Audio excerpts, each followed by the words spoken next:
ఎన్నో దశాబ్దాలుగా ఎదురు చూస్తున్న అద్భుత తరుణం రానే వచ్చింది.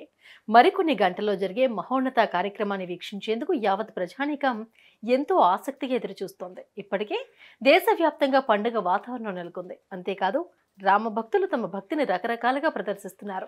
ఒకరు రామ మందిర కాన్సెప్ట్ లో డైమండ్ నెక్లెస్ తయారు చేసి వార్తల్లో నిలవగా, మరో యువకుడు 20 కేజీల పార్లేజీ బిస్కెట్లతో అయోధ్యలోని రామ మందిరం నమూనాన్ని చెక్కి వైరల్ అయ్యాడు. ఇప్పుడు మరో వ్యక్తి బియ్యపు గింజలతో అయోధ్య రామ మందిరం నిర్మాణాన్ని తయారు చేసి ఔరా అనిపించాడు.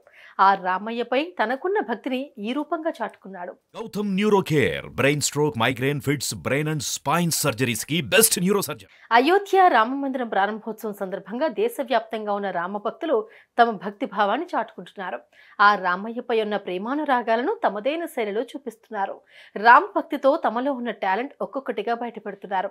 మొన్నటికి మొన్న ఓ యువకుడు పార్లేజీ బిస్కెట్స్ తో రామ మందిర నమూనాన్ని చూపించి అందరినీ ఆకట్టుకోగా, నేడు జగిత్యాలకు చెందిన ప్రముఖ మైక్రో ఆర్టిస్ట్ గుర్రం దయాకర్ బియ్యపు గింజలతో అయోధ్య రామ మందిరం నిర్మాణాన్ని తయారు చేసి అందరూ అవాక్కయ్యేలా చేశాడు.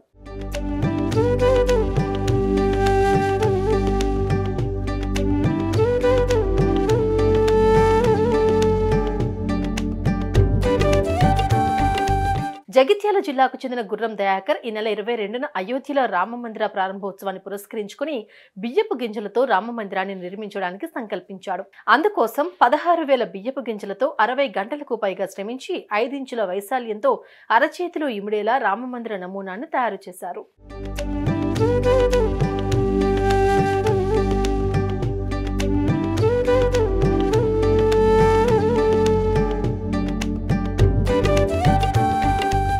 అయితే బియ్యపు గింజలతో ఇలాంటి నిర్మాణాన్ని ప్రపంచంలో ఇంతవరకు ఎవరూ తయారు చేయలేదని, అటువంటి రామ మందిర నిర్మాణాన్ని కళాఖండం తయారు చేయడం తన అదృష్టంగా భావిస్తున్నానని దయాకర్ తెలిపారు. అంతేకాకుండా ఈ కళాఖండాన్ని ప్రధాని మోదీకి బహుమతిగా ఇవ్వడమే తన లక్ష్యమని చెప్పారు. బియ్యపు గింజలతో అద్భుతమైన కళాఖండాన్ని తయారు చేసిన డాక్టర్ దయాకర్ను పలువురు అభినందిస్తున్నారు.